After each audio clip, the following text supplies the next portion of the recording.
Alright guys, so in today's video we're going to share with you a quick tutorial on how we did this gallery wall. We did this gallery wall with a few very basic supplies and some remedial to basic math skills. So guys, if you've been watching our channel for a while, you probably know that this isn't our first rodeo when it comes to not only hanging pictures, groups of pictures, but also making our own pictures and our own artwork. Now, we do buy a lot of artwork for our home. I'm not going to sit here and say we create, every piece of artwork in our home is an original piece of artwork, but occasionally we will create our own artwork, and here's why. We feel that, and we find that when you have large spaces, large walls, it can be very tempting to go buy smaller pictures, smaller frames, smaller pieces of artwork, because that is typically really expensive. If you go to Home Goods or TJ Maxx or any home store, it's not hard to find smaller pictures, smaller letters, clocks, pieces of artwork. But the problem is when that's on a bigger wall, the scale can be off. So you either end up having your scale is off, or if you have to buy a lot of little bitty pieces to make an impact.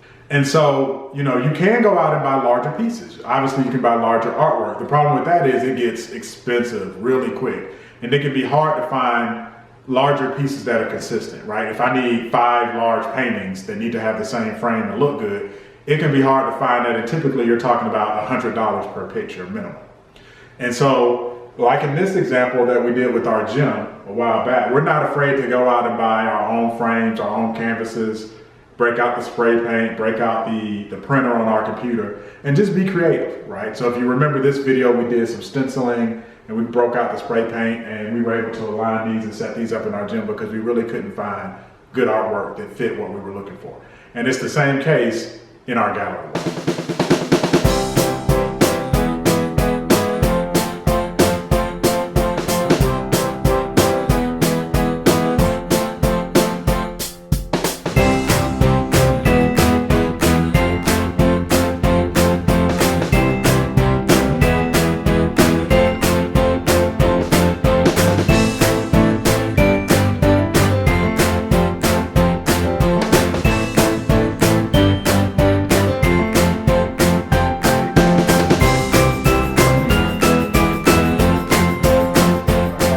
My supplies laid out here. It's pretty straightforward. We've got the printout, and we just did 8.5 by 11 on photo paper. We did landscape. You could also do portrait, right? Either way will work, just depends on your taste. We just chose to do black and white. You could also do color. I also have my spray adhesive, which we'll use here shortly. This was $8, also at Michael's. My painter's tape, which we're going to use to position the picture, and my measuring tape. Let's talk about perhaps the most important piece of this entire project, which is our frame. Frame is critical, okay? You want to find a frame that's sturdy, that has a nice edge to it, right? There are a lot of kind of inexpensive poster board frames, and you can use those, but the edge tends to be thinner. So, you might not necessarily get that gallery wall look you're looking for if you get a thin edge. So look for a nice thick edge frame, preferably wood. We got these on sale. These were 40% off at Michael's. We got a good size. This is 24 by 36. Depending on your gallery wall, you want to get, pretty large size frame. You can mix and match with some smaller frames, but you want to have a few substantial pieces. And we did black, which of course matches with everything. When you buy your frames, they always come with the generic picture that's inside. So here we've got like a street light or something. Looks like this is in Paris. So normally you might throw this away. This little sheet of paper on the inside. We're actually going to use this sheet of paper as our backing for our picture. So you want to save this, don't crumple it up. So now we flip the frame over again. This is 24 by 36. So in our design, we're using one size frame. We're just going to use 24 by 36 throughout the wall. If you were doing a more eclectic gallery wall with different size frame, you just want to kind of lay out and match up how your pictures are going to sit. What I like about this frame, it's got nice hooks that are on the side here. Sometimes you'll have the hooks that are on the backing of the poster board or frame. Those tend to be the cheaper designs. This is going to be a little bit more substantial with the hook that's here on the sides. If you do get a lightweight frame, a lightweight poster board that has the hook here in the middle, you can use that hook, or you might also use command strips, right? So if you get a really light poster board, I would actually probably recommend command strips rather than using the hooks here. So now I'm going to remove the backing. We're going to carefully place this over to the side. There's some cardboard here. We don't need this. This will probably be trash, but we'll remove it carefully to the side just in case we need it for crafting purposes. We're going to save this, right? So we're not going to use, obviously, this side of the picture, but we are going to use this white background. So this is essentially going to form our matting for our picture. So this will be the background. Now, if you don't want to use white, say you wanted to use like a gray or a pattern, and I would recommend if you do use a pattern, you keep it very subtle. You can use gift wrap, right? So you can kind of cut gift wrap in this pattern and use it as the back of your picture. But we're going to just use this white background. So let's talk about the picture. Now, probably the way you guys may be thinking about doing this is you take the picture and you glue it or tape it to our white background in our backing here, okay? And we could do that. But one of the things we noticed when we started to kind of scope this project out is if you actually take the picture and adhere it to the glass, it gives it almost a 3D effect. And you'll see that. Now, it might not come off on camera as well, but when you actually are face to face with the picture, you get like a nice little 3D effect. So what we're gonna do, we're gonna use this photo adhesive spray, again, Michael's $8. And we're basically gonna spray the front of the picture instead of the back. We're gonna spray the front and adhere it to the glass. Now, this stuff is sticky. You don't need a lot of it. And it leaves a little bit of white residue, not a lot, and it'll actually look good on this black and white effect. You gotta be more careful if it's color. So you don't wanna spray it too liberally because it gets everywhere. You don't need a lot. And we're basically gonna stick it to the front of the glass. So now what I wanna do, I just wanna measure all 4 sides and make sure I'm equidistant and have it even from the top and the bottom and the left and the right. So you're just gonna do that with your measuring tape. So now I've lined my picture up. I've got it even on these 2 sides and these 2 sides, right? Now, if I'm gonna spray the front of the picture and stick it to this glass, right? How am I gonna know, I've got it spaced perfectly. Once I lift it up and spray it, how am I gonna know where to put it to make it even again? Simple, I'm gonna use painter's tape and just mark this corner. You can pick any corner, it doesn't matter. Just tear off 2 strips. Also, when I'm doing this, you wanna eyeball a little bit and make sure it's not, catty corner. You wanna make sure it's, parallel to the edges here, but you can kind of eyeball it. Now I'm just gonna put a piece of painter's tape here, right on the edge. All right, and then we'll put a piece here. Painter's tape is just one of those things you want to keep around the house if you're crafty. We use a lot of painter's tape, and I would say only about half the time do we use it for actual painting. So keep you some painter's tape around the house. So then our final step, guys, for this part of it, we're going to flip this over, spray the front of it. Again, not too liberally, just a dusting, and stick it to the glass.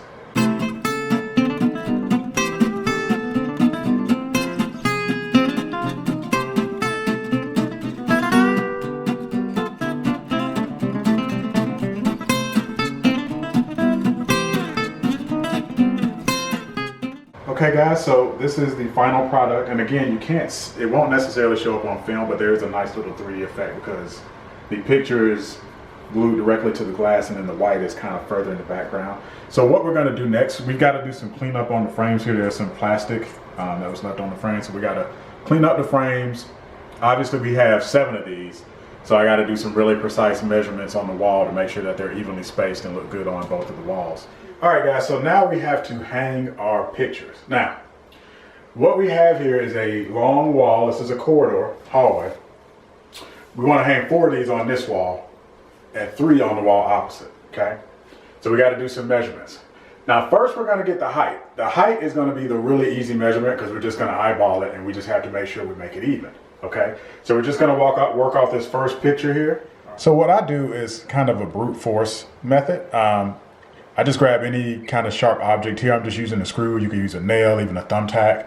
And I'm just gonna use a little bit of hand dexterity and just kind of hold it right here. Because all I'm trying to do is get a basic position. I'm not trying to get the exact height.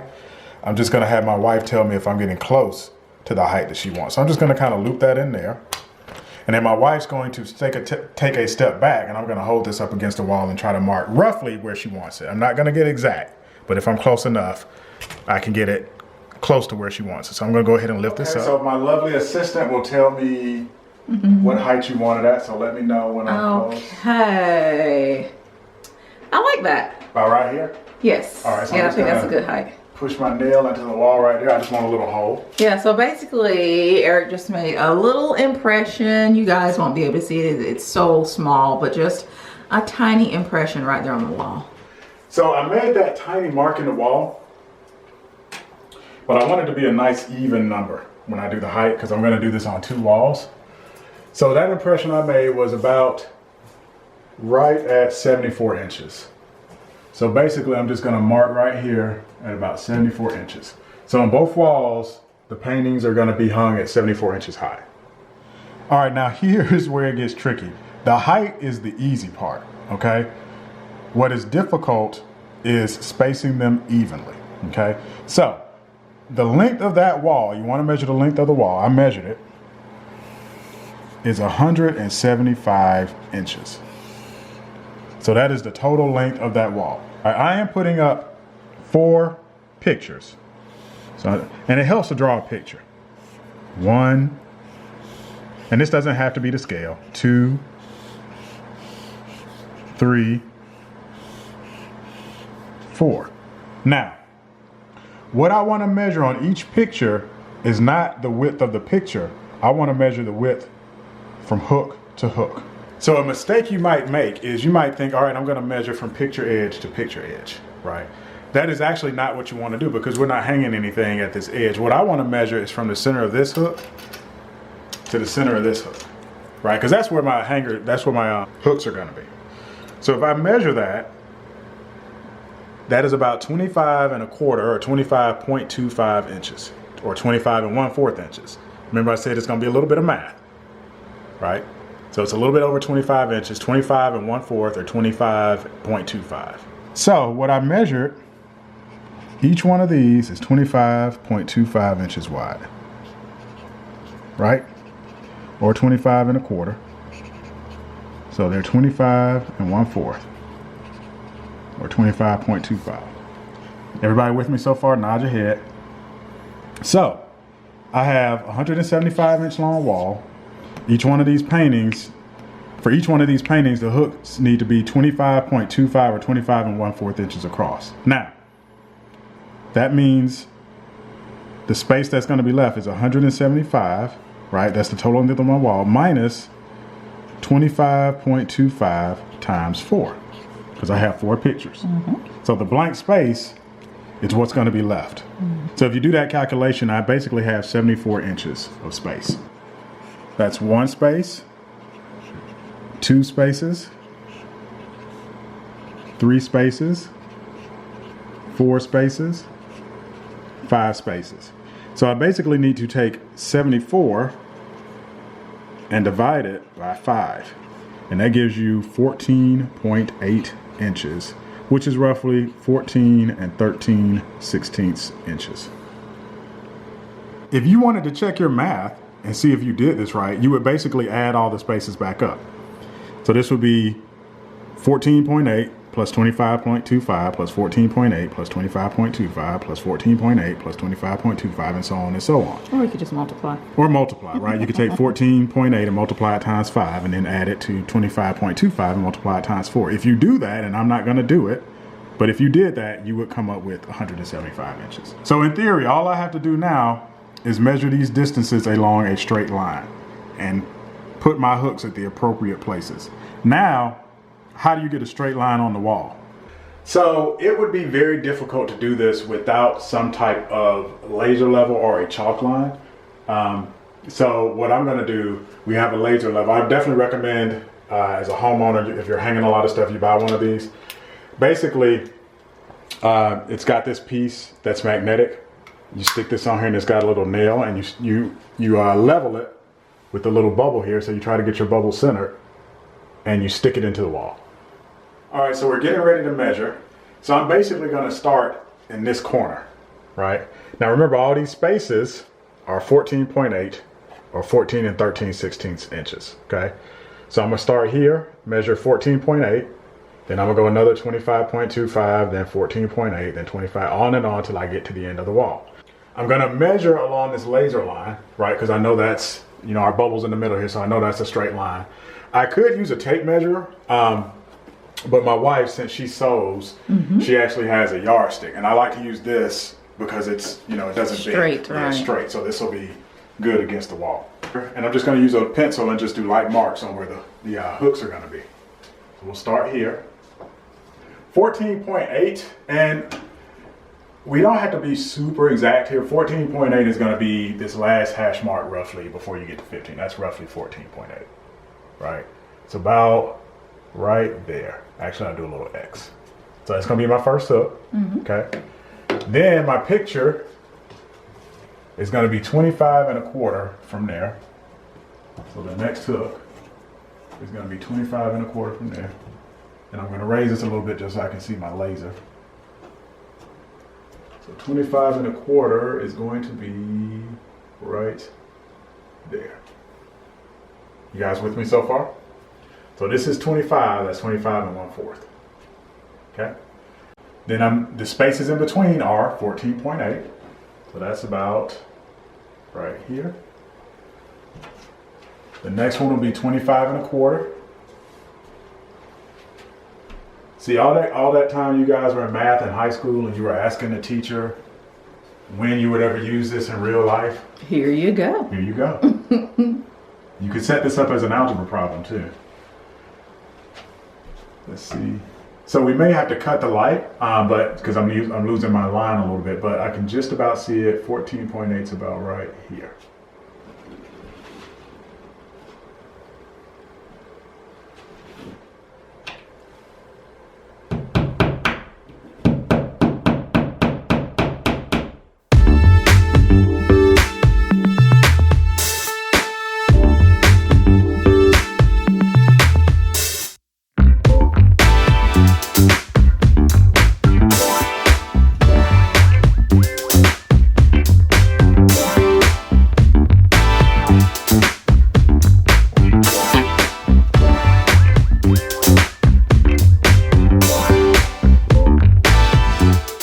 And so guys, probably the easiest part of this project is the pictures themselves.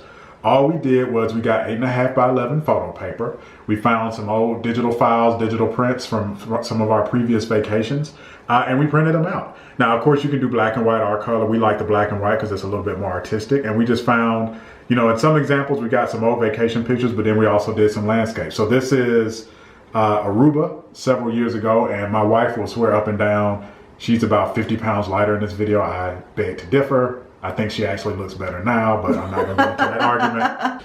This is Chase and I in Chicago. This is in the museum district near the Field Museum. I think that's called Grant Park, so that's the big fountain at Grant Park.